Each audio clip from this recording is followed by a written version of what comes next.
Sénateur Plett. Well, colleagues, I don't think I'll be able to speak fast. Alors, je ne sais pas si je vais pouvoir parler assez vite pour avoir terminé avant la cloche. Cette fois-ci, peut-être que je devrais le faire en deux parties, mais je prends la parole sur le projet de loi C-21, loi modifiant la loi sur les armes à feu. Chers collègues, nous avons vu beaucoup de projets de loi ici au cours des 8 dernières années. Et je suis charitable, je dirais qu'une grande partie de ces projets de loi reflétaient une tendance que l'on a vue dans le gouvernement actuel de ne pas bien réfléchir à ce qui se passe. Trop souvent, ces projets de loi ne plaçaient pas l'intérêt des Canadiens en premier. Ces projets de loi étaient très partisans à ce sujet. Nous connaissons très bien le projet de loi C-18 qui entrera en vigueur dans quelques jours. Ce projet de loi représente toutes les lacunes que les témoins avaient soulignées en comité. Et bien sûr, il y a aussi eu les projets de loi sur la justice criminelle qui avaient une approche idéologique de laxisme envers le crime. Le projet de loi C-75, C-83, et qui contribue à l'augmentation des crimes, y compris les crimes violents, que nous voyons au Canada. Ces projets de loi, non seulement n'ont pas pu améliorer la sécurité publique, ils ont miné la capacité de nos policiers et du service correctionnel de combattre, contrôler l'augmentation des crimes violents. Et maintenant, nous avons le C-21. Ce projet de loi est un des projets de loi qui divise le plus que ce gouvernement a imposé aux Canadiens.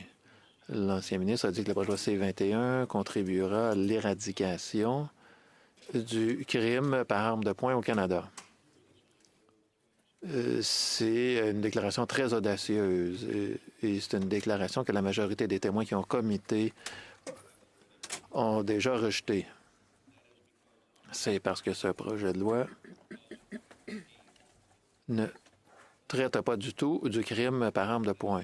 En fait, il ignore cet aspect. Plutôt, le projet de loi vise les propriétaires légaux d'armes à feu, des personnes qui ont toujours respecté la loi. Et dans mon discours aujourd'hui, je vais discuter de plusieurs problèmes de ce projet de loi. Premièrement, je vais parler de l'absence de consultation du gouvernement au sujet de ce projet de loi. C'est un facteur qui, je crois, a contribué grandement au fait que ce projet de loi soit si mauvais.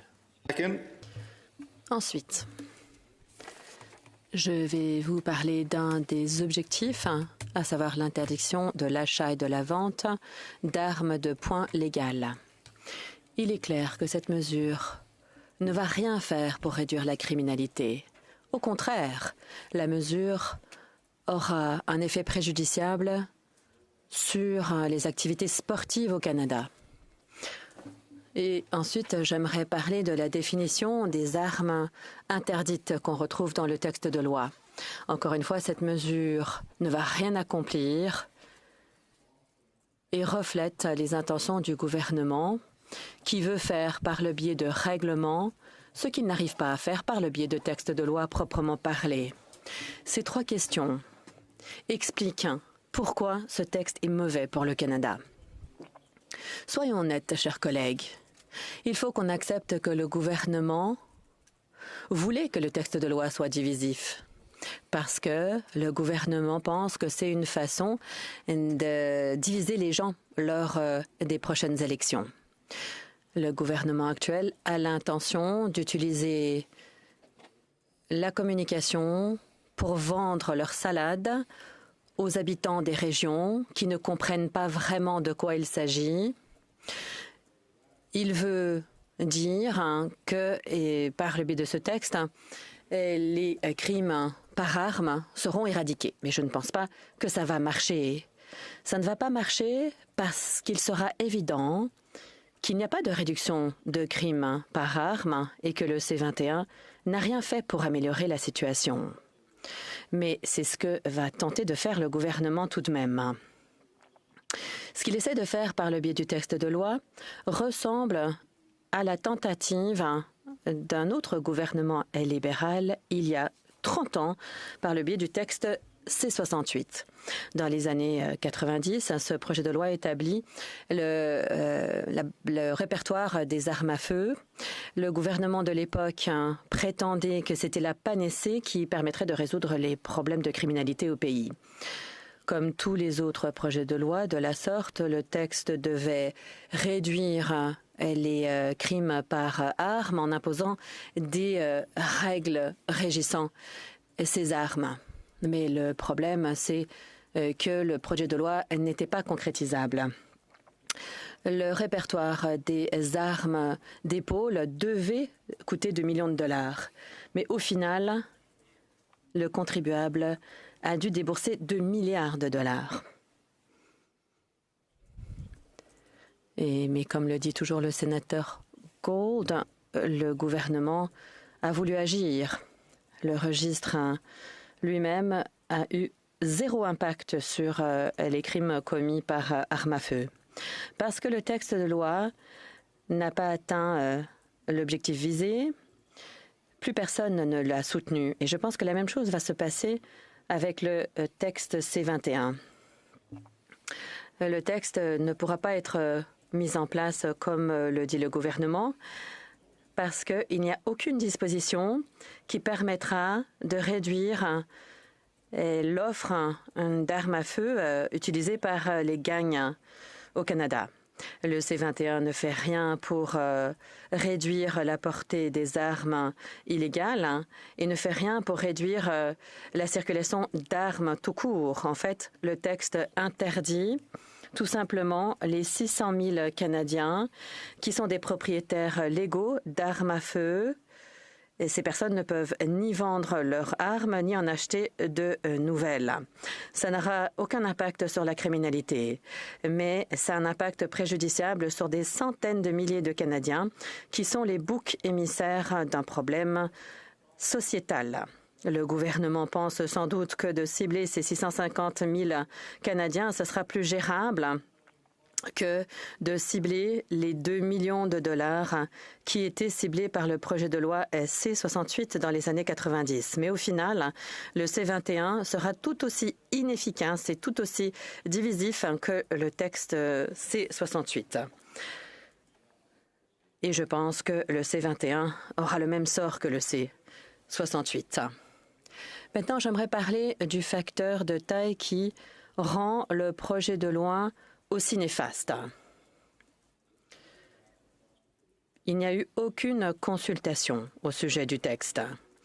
Lorsque le ministre est venu nous parler au mois d'octobre, il a décrété au sujet des consultations. Nous avons discuté avec les Inuits, les Premières Nations, ainsi que les organisations métisses, les communautés rurales et éloignées. Nous avons consulté la communauté des utilisateurs d'armes sportives pour entendre ce qu'elle avait à dire et pour nous assurer de respecter les traditions et les modes de vie de notre pays. Ces consultations sous-tendent nos décisions.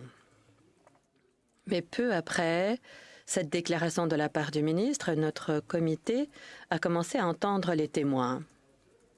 Nos premiers témoins étaient des officiers d'armes à feu de l'ouest du pays.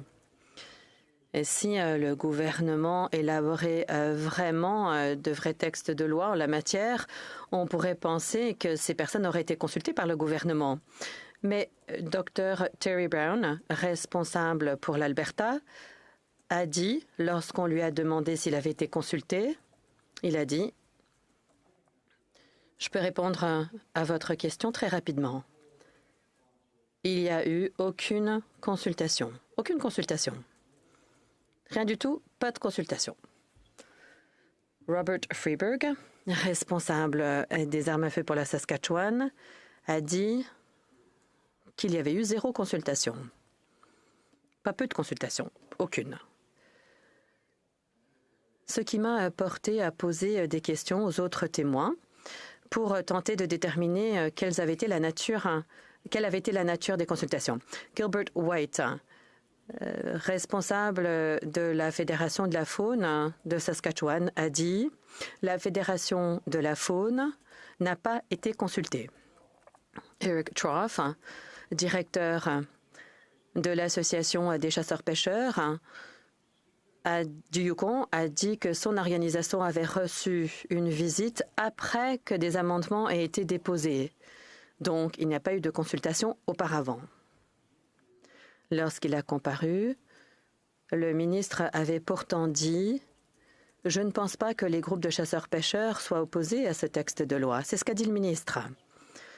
J'ai posé la question à M. Schroff et il m'a dit « Mais au contraire, moi, je ne connais aucune organisation de chasseurs-pêcheurs qui soutienne ce projet de loi. » M. Gilbert a dit la même chose. Il a dit « Nous ne connaissons aucun chasseur, aucune organisation qui représente les chasseurs qui soutiennent le texte. » Et le ministre a dit le contraire. Le président de la Fédération des chasseurs-pêcheurs du Québec a dit « Dans notre province, la Fédération n'est au courant d'aucune organisation qui soutient ce projet de loi restrictif. » Que ce soit les clubs de tir, les chasseurs, les membres. J'ai posé la question à Marcel Wilson, fondateur du mouvement One on One à Toronto. Je lui ai demandé, à votre connaissance, au sein de votre collectivité, est-ce que le gouvernement a consulté qui que ce soit avant de présenter le texte de loi?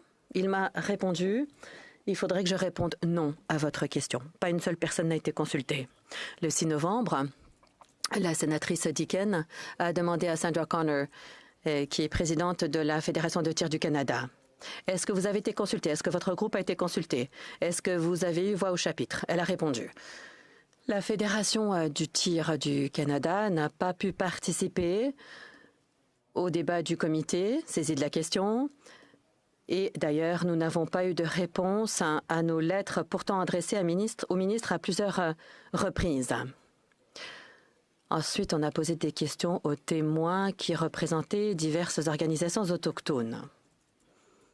Souvenez-vous que le ministre nous a dit « Nous avons collaboré avec les organisations métisses autochtones et des Premières Nations et je ne pense pas que les autochtones soient opposés au texte de loi. »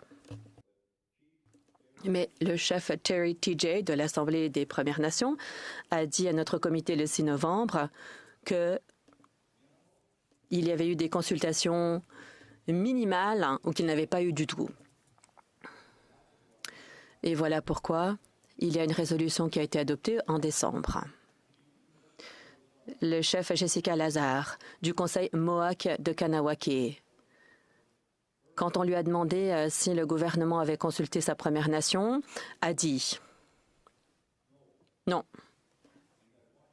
on a eu une seule réunion et on ne peut pas parler de consultation à proprement parler. Donc, on ne peut pas parler de consultation. » Paul Anga, vice-président de Nunavut Tongavik, nous a dit le 8 novembre l'ITK et l'NTI n'ont pas été consultés sur l'impact et le libellé du projet de loi. Le directeur des affaires juridiques de Takanik Kamatami a dit, en 2 mots, il n'y a pas eu de consultation. Le ministre a pris contact avec nous et nous avons répondu, mais il n'y a pas eu de consultation à proprement parler. Nous attendons toujours. Pas un seul représentant des organisations autochtones qui a comparu devant notre comité ne nous a dit qu'elle avait été consultée avant le dépôt du texte de loi, en dépit de ce que clame le gouvernement. Et souvenez-vous qu'il s'agit du même gouvernement qui préconise la concrétisation de la Déclaration onusienne sur les droits des peuples autochtones. Le gouvernement avait pourtant dit qu'il honorerait le principe rien sur nous sans nous. j'ai posé une question au chef TIDIC de l'Assemblée des Premières Nations. J'ai dit, qu'est-ce que ça veut dire cet engagement s'il n'y a pas eu de consultation avant que le texte de l'ONU soit déposé? Le chef a répondu en disant ceci. Il est clair que ce n'est pas conforme aux normes, surtout étant donné que le texte de loi risque d'avoir un impact sur les Premières Nations. Le consentement libre et éclairé, ça veut dire qu'il y aura de consultations véridiques auprès des Premières Nations et qu'il faut qu'il y ait des consultations très robustes s'il y a des impacts sur les peuples autochtones, surtout en ce qui a trait à nos droits inhérents. Chers collègues, je ne vois pas comment il est possible de dire autre chose que ce qu'a dit le ministre. C'est tout simplement quelque chose de faux. Je vais vous rappeler ce qu'il a dit. Il a dit « Nous avons collaboré avec les organisations métisses inuites et autochtones, avec les collectivités nordiques et éloignées, avec les représentants des chasseurs-pêcheurs à l'échelle du Canada pour entendre ce qu'ils avaient à dire et pour être sûrs de respecter leur culture et leur mode de vie. Ces consultations sous-tendent nos prises de décision. » Moi, je dirais que le projet de loi devrait être rejeté pour cette raison. Ce que nous a dit le ministre n'est pas vrai. Alors, il faut qu'on sache s'il y a des conséquences lorsque le gouvernement ment vertement. Moi, je pense qu'il devrait y avoir des conséquences. À tout le moins. Même si certains pensent que le projet de loi ne devrait pas être rejeté pour cette raison, il devrait être amendé pour exiger des consultations avant la mise en vigueur. Les consultations sont importantes, peu importe le projet de loi, mais là, on traite d'une question complexe parce que ce sont les experts externes qui en savent plus que le gouvernement. Nous avons proposé un amendement visant des consultations obligatoires en comité. Mais évidemment, cette proposition a été rejetée par la majorité de sénateurs nommés par le gouvernement actuel ou du parti actuel. On a demandé alors que le gouvernement soit obligé de consulter les peuples autochtones avant de mettre en vigueur des textes de ce genre. Il faudrait qu'il y ait des consultations lorsqu'il y a un impact sur les droits en vertu de l'article 35 des peuples autochtones. Mais cet amendement a également été rejeté par les sénateurs en comité, mais également ici au Sénat. Et là, je parle de l'amendement proposé par le sénateur Boisvenu. On ne peut tirer qu'une seule conclusion. Les principes de la déclaration onusienne ne veulent rien dire pour le gouvernement. Ça, c'est évident. Mais en termes pratiques, ça veut également dire que les sénateurs nommés par le gouvernement ne s'en préoccupent pas. La sénatrice Labokan Benson nous dit souvent qu'elle vient du territoire du traité 6. Elle a dit en comité « Je suis convaincue qu'il faut qu'il y ait des consultations véridiques auprès des organisations autochtones. J'ai parrainé le projet de loi qui a été adopté en 2021 relativement à la déclaration onusienne. Il est évident que je pense que les consultations, c'est une bonne chose et le gouvernement d'ailleurs en mène de plus en plus. Je demanderai à la sénatrice quand la réalité sera conforme à la rhétorique ou est-ce que c'est que la rhétorique qui compte? 2 sénateurs nommés par le gouvernement, 3 ont quand même pris leur rôle en comité, les sénateurs Deacon, Anderson et Richards, évidemment. Ils étaient en désaccord avec certains des amendements proposés, mais je pense qu'ils ont quand même pris en compte de façon sérieuse l'ensemble des amendements proposés. Cette question des consultations a intéressé la sénatrice Anderson. Elle a dit « Les examens ne devraient pas se faire à huis clos ». Elle a parlé du cœur. Elle a expliqué ce que ce genre de choses avait voulu dire pour le Nord par le passé. Elle a dit « Pour ce qui est de l'examen, je ne fais pas confiance au processus. Il y a toujours des examens, mais la moitié du temps, il n'y a pas de suivi. Les gens ne sont même pas au courant. C'est vraiment problématique. On sait que c'est problématique et par conséquent, à titre de législateur, nous sommes responsables et nous devons trouver une solution. Nous en avons le pouvoir. Et si on ne le fait pas, ça veut dire qu'on ne respecte pas le processus de la réconciliation et des droits qui découlent de l'article 35. C'est inacceptable. Moi, je ne pense pas que les consultations étaient suffisantes. Ça fait 5 ans que je suis là. Il y a eu beaucoup d'observations faites au sujet des questions autochtones et je ne pourrais pas vous dire que j'ai vu une de ces initiatives se concrétiser.